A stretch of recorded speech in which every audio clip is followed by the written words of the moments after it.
Ini masalah agak rumit karena Trump tidak hanya menghadapi Iran, lebih sibuk, lebih ribut urusan dia di Amerika. Tidak ada presiden Amerika sepanjang ingatan saya yang sudah mulai ribut hari pertama dia masuk Gedung Putih. Tidak pernah ada hari lewat tidak ada persoalan. Ada persoalan baru, ada persoalan yang tidak selesai, ada urusan dengan Rusia, kemudian ada urusan dengan Ukraina. Kalau Iran itu sebenarnya persoalan warisan kan, sudah ribut dari zaman siapa namanya itu Bush bapak dan anak. Ya. Tapi sekarang ini menjadi panas karena Trump membunuh salah seorang perwira tinggi yang sangat penting di Iran, Soleimani itu. Betul. Oke. Nah itu akibatnya besar di Timur Tengah maupun di Washington. Sekarang Kongres Amerika itu dalam proses untuk memakzulkan Trump. Betul. Pada saat yang sama muncul lagi persoalan baru. Dia menyerang Iran, membunuh si Soleimani itu tidak berbicara dengan Kongres. Jadi ada persoalan baru Kongres supaya ada pembatasan penggunaan tentara oleh Trump. Sementara itu kemarin Trump mengirimkan 2.500 prajurit Amerika ke Timur Tengah. Sementara Irak yang temannya Amerika di sana, kedutaan Amerika terbesar di dunia itu di Baghdad. Okay. Sekarang ada tuntutan supaya tentara Amerika ditarik dari Baghdad.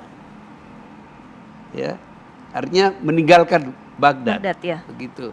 Nah, menjelang terbunuhnya Soleimani itu ada demo-demo besar di Iran maupun di Irak, ya. Yang di Iran itu sebenarnya mengeritik pemerintah mereka sendiri. Yang di Irak selain menuntut tentara Amerika ditarik, mereka juga tidak suka kepada Iran. Padahal Iran itu berperanan penting mendukung, membantu Irak melawan Amerika dulu. Karena soal sama-sama Syiah kan, mayoritas penduduk Irak itu kan Syiah. Iran itu hampir 100% Syiah. Okay. Jadi ada hubungan baik di antara mereka. Nah ini agak berantakan nih, ya.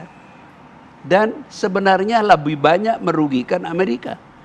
Karena sekarang orang Iran yang tadinya ribut demo kepada pemerintah pusat Teheran, itu bergabung kembali dengan orang-orang pendukung pemerintah.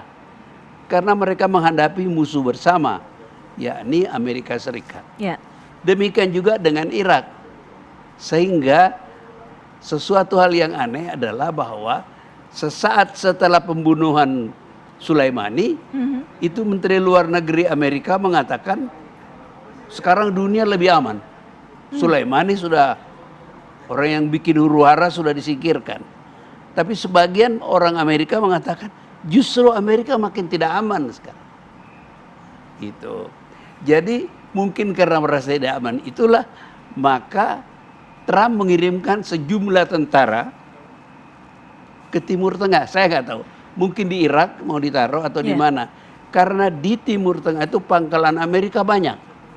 Ya, ada pangkalan Amerika di Emirat, ada pangkalan Amerika di Kuwait, ada pangkalan Amerika di Bahrain, ya, dan ada beberapa tempat lagi. Nah, ini yang nampaknya lebih mungkin diserang oleh Iran daripada Iran menyerang ke benua Amerika. Betul, okay. Betul. Nah, sekarang di Amerika itu mereka ada yang ketakutan nanti ini kayak 9/11 gitu ya. Menurut saya itu Iran itu tidak bodoh. Lebih gampang bagi Iran dan dia sudah buktikan instalasi minyak Amerika kan pernah diserang. Dan di Yaman yang lagi terlibat perang dengan Saudi, itu senjata-senjata Iran yang canggih yang tidak mungkin diproduksi oleh Yaman itu sudah pernah dipakai menembak sampai di dekat lapangan terbang ibu kota Saudi. Jadi sementara itu di selatan Lebanon itu ada Hizbullah yang berani melawan Israel. Israel takut kepada Hizbullah. Dan Hizbullah itu bisa dikontrol dari Teheran. Jadi ngapain menakutkan Iran menyerbu Amerika? Dia kerjain aja yang terdekat itu. Pangkalan militer di berbagai daerah. Nah, yang juga ketakutan sekarang itu bukan Amerika, Israel. Israel juga ketakutan. Sangat. Prof, mohon maaf, kita jeda dulu. Saya tahan dulu. Nanti kita akan lanjutkan bagaimana ketakutan Israel dan apakah memang ada peranan Israel dari serangan Amerika ini. Nanti juga kita dengarkan Pak Syaifullah bagaimana reaksi ataupun respon dari Indonesia menanggapi hal ini. Kami akan segera kembali ke hadapan Anda sesaat lagi.